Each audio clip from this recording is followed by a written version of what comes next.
So, good day everyone. I'm Ethan, moderator for this webinar. Welcome everyone for today's webinar, CSV versus CSA, aligning the Agile methodology to the GAMP 5 model and SDLC methodology. I would now like to introduce our presenter for today, Caroline Triano. Caroline Triano has more than 35 years of experience in computer system, validation and compliance in the pharmaceuticals, medical device, tobacco, and other FDA-regulated industries. I would now like to hand over the floor to the speaker. Over to you, Caroline. Thank you. Hello, everyone. I'm Caroline Troiano. We're going to be talking about computer system validation, CSV, the traditional approach to validation, and computer software assurance, CSA, the more recent guidance draft from FDA. And we'll talk about future trends in validation. We'll cover FDA regulatory oversight and computer system validation, the CSV version. We'll talk about Part 11, electronic records and signatures, and data integrity. And then we'll do a comparison of CSV and CSA, and also Waterfall and Agile. We'll cover cloud services and software as a service as well. So everything is based on the predicate rules from FDA. And the FDA operates that if you didn't document something, you didn't do it. And also, if you could have committed fraud, you did automatically commit fraud, whether you really intended it or not. And FDA has some tools available, consequences for people who are out of compliance. So the areas most at risk: security and access, testing and validation, training and expertise and documentation. With security and access, they're finding people are sharing user IDs and passwords. Training, not making it mandatory or enforcing it. With documentation, not doing a risk-based approach. Now, the guidance for FDA computer system validation was called the Blue Book. It was issued in 1983. You have to prove the system does what it purports to do and has been thoroughly tested to prove it. And it's also based on a system development lifecycle methodology, the SDLC. Now, the SDLC is a framework. It just means that you're going to take your system from beginning to end and you're going to manage it accordingly. So computer system validation, it was important to assure data integrity, product quality with documented evidence. So who should care about this? Anyone who has an IT or automated system and is involved in that process. And this shows the system development life cycle. Again, it's just a framework. And with the traditional CSV process, you start with a validation plan. You do everything in a phased approach. Every phase is reliant on the prior phase. System size could mean anything. It's whatever you want it to mean. Complexity, it could be multifunctional teams. The business criticality, potential impact on process, product, and ultimately patient. Now, system software categorization. The ISPE, the International Society of Pharmaceutical Engineers, they produced the Good Automated Manufacturing Practice, GAMP, and the current version is GAMP 5 second edition, which was issued last July. And system risk assessment. Risk is something that is important. It's a best practice. Now, typically, you identify risk scenarios at the system level. Now, GAMP 5 also provides the V model. Your URS, again, you don't have to have this documented in any way other than making sure you've captured what the user intends to do with the system.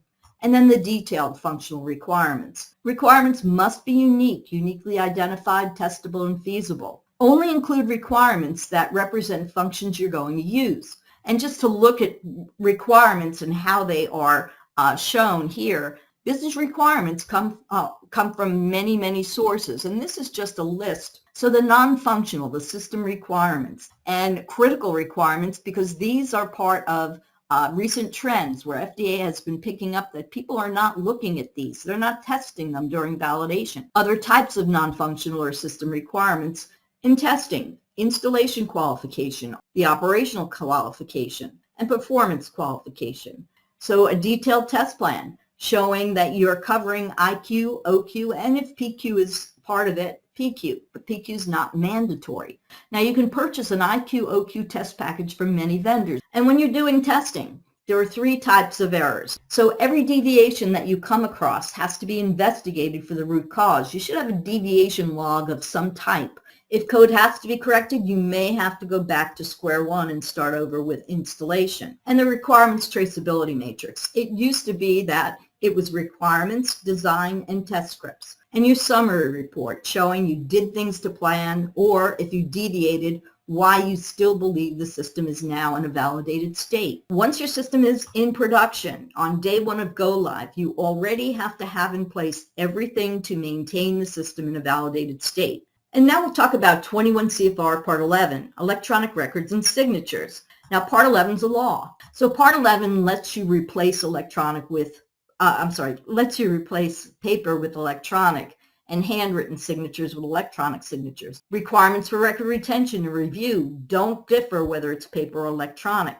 They're subject to the same requirements. So data is critical. We know that. You're doing this to make sure you get the data in the right form to the relevant business owners and that they're able to understand it and make it into useful information used for decision making. You have to make sure your data is Alcoa Plus. So data integrity, a compliance guidance was issued in December of 2018, making sure you document things when they happen. You're not pre or post dating records. None of the requirements are new, nothing new in data integrity. You have to have reliable and accurate data based on risk strategies.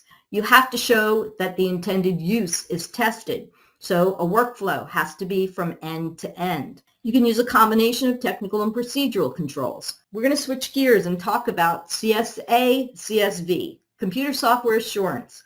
So CSA is not giving you any new requirements. It's helping you change your approach. Now, cloud service providers, they do a much better job of maintaining hardware and software as state-of-the-art. So CSV was driven by documentation. Critical thinking is simply making connections between ideas, evaluating information critically. You ask questions, question assumptions, don't just assume things. For example, a simple test might be appropriate where it's a low risk impact. So FDA is advocating this to modernize the infrastructure out in industry to put better products in the market and get things in the hands of consumers. So traditional waterfall, the V model. You can adapt the V model for use with Agile. FDA started doing a look at this with medical device industry. So with CSA, you have to ask why you're developing the software. Why are you testing it? Critical thinking. Ask what is the intended use of the software? What are the potential risks? How will software quality be assured? Testing efforts, you can test less rigorously for low-risk features. And the documentation is the final stage. The purpose is to prove that you did do the testing. So vendors often use Agile, and in many cases, early on when they started using Agile, now GAMP 5, the ISPE GAMP, you can go to ispe.org. GAMP 5 also, the V model, you can adapt that for Agile. And it goes back to the certainty mindset versus a discovery mindset. Waterfall based on certainty. Companies are patient consumer centric, and that means data driven. Now with COTS software, custom off the shelf software. So why isn't industry moving to CSA and looking at Agile? It's because of that document centric, and your contract is extremely important, an SLA, service level agreement. Teams can focus, IT or anyone, even business users, can focus on what are the business objectives, how am I going to meet them. They're designed for a broad audience, so you have to know if you're in a multi-tenant environment and other issues. In some cases, you have a vendor, a cloud vendor doesn't understand your infrastructure requirements. With SaaS, you don't have as much control over application functionalities. So it all goes back to what does the FDA actually state? Automated testing. It's very important because it does give you a huge advantage. Leverage good automation practices and also understand what level of test documentation they're going to give you. So future direction, security and compliance to validation. So with a SaaS model provider, you want one with a dedicated practice to life science. If you can find one, you also want one who can supply some level of documentation. Do a thorough vendor audit. Look at that, how they develop and test software. Make sure they're SOC 2 or SOC 2 compliant. This is important related to security. And again, data driven. You want to make sure as well that it's not just your data being captured, but the metadata, data about data. Holistic automation, where you digitize the validation process. And with the cloud-based model, again, you may not be able to control everything about the system. So that concludes the presentation, and now we can go to any questions you might have. Thanks, Caroline. That was a wonderful webinar. So everyone, thank you for participating, and thank you, Caroline, for your wonderful time and for wonderful webinar. You all may disconnect now. You all have a great day ahead. Bye-bye. Take care. Thank you, everyone. Have a great day.